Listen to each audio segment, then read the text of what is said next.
Beauty কিচেনে আপনাদের সবাইকে স্বাগতম। আমি আজকে একটা নতুন রেসিপি বানাবো। রেসিপি বলতে এই লুচি পরোটা এর সাথে একটু আলু চচ্চড়ি, তেমন কিছুই না। আমি আগে আলুটা কেটে নিই, তারপরে আপনাদেরকে দেখাচ্ছি রেসিপিটা কীরকমভাবে করতে হবে। সেরকম কিছুই না, আপনারা একবার দেখবেন, দেখে বাড়িতে ট্রাই করবেন, ভালো লাগলে আমাকে একটা কমেন্ট করবেন। আগে আমি আলুটা কেটে নিই দাঁড়ান, তারপরে আপনাদেরকে রেসিপিটা আমি দেখাচ্ছি। হ্যাঁ, ঠিক এরকমভাবে কাটবেন, আমি চৌকো চৌকো করে কাটবেন, কেটে এবার দাঁড়ান কড়াটা বসান। গ্যাসটা দিলে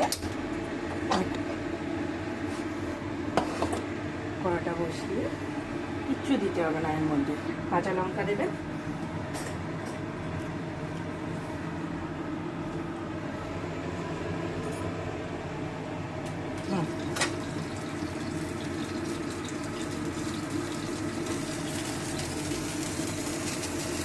বলবো কাঁচা লঙ্কাগুলোকে এরকম কেটে দেবেন,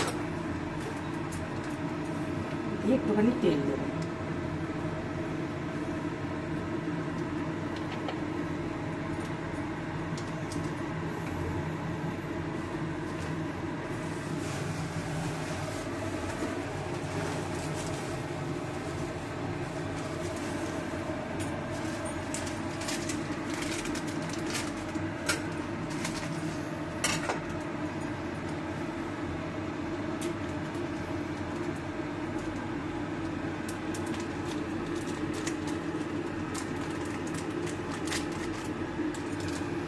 একটু সাদা জিরে দিয়ে দেবেন, বেশি না, এবার এইটুখানি দেবেন সাদা জিরে।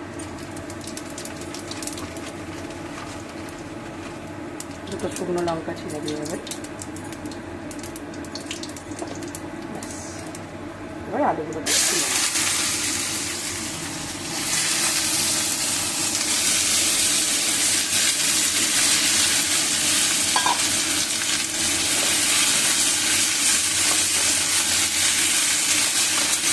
জানেন, এই রান্নাটা আমি একসময় খেতে খুব ভালোবাসতাম।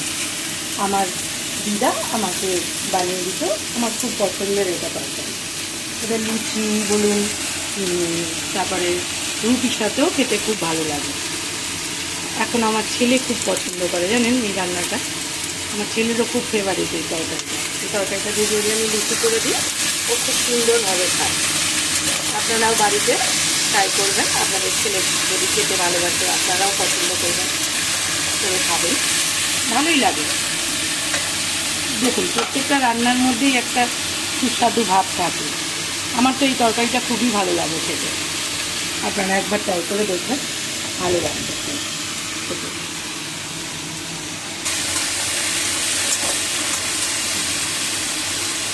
দেখুন, এই আলুটা এরকমভাবে ভাজা ভাজা একটু ভাজা হয়ে গেলে একটু জল, নুন দিয়ে দেবো।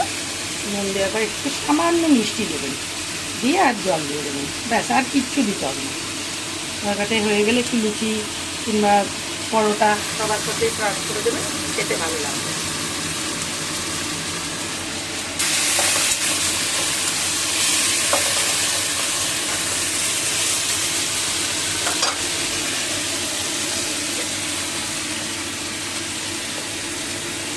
নুন দিয়ে দিলাম,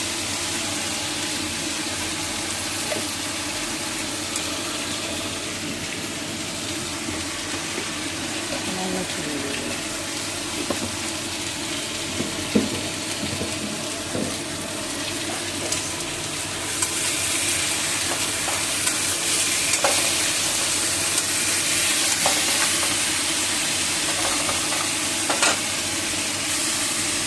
এই তো, এবার জলটা দিয়ে দিলাম। একটু জল দেবেন আলুটা যতক্ষণ ফোটার জন্য। আলুটা ফুটে গেলে একটু রসা রসা মতো করে নামিয়ে দেবেন, দেখবেন ভালো লাগবে খেতে। আর যদি ভালো লাগে, এই বন্ধুর কথাও যদি আপনাদের ভালো লাগে, তাহলে আপনারা আমাকে একটা সাবস্ক্রাইব করে দেবেন, তাহলে আমি খুব খুশি হব। আমি জানবো আমার একটা নতুন বন্ধু আমরা পেলাম। ধন্যবাদ বন্ধুরা। রান্নাটা আমার হয়ে গেছে, এবার কমপ্লিট পুরো হয়ে গেছে। 15 মিনিট লেগেছে আমার তরকারিটা করতে। এবার আমি আস্তে আস্তে এটাতে ঢেলে ঠিক এই রকম হবে, ঠিক এই রকম সাদা সাদা আলুর তরকারি। আপনারাও বাড়িতে ট্রাই করবেন একবার, দেখবেন ভালো লাগবে খেতে, আর আমাকে কমেন্ট করে জানাবেন কিন্তু অতি অবশ্যই। আর যদি ভালো লাগে, যদি এর মধ্যে আরও কিছু নতুন অ্যাড করতে ইচ্ছা করে, আপনারা আমাকে বলবেন খেয়ে কীরকম হয়েছে। আপনাদের অপেক্ষায় থাকলাম আমি। ধন্যবাদ।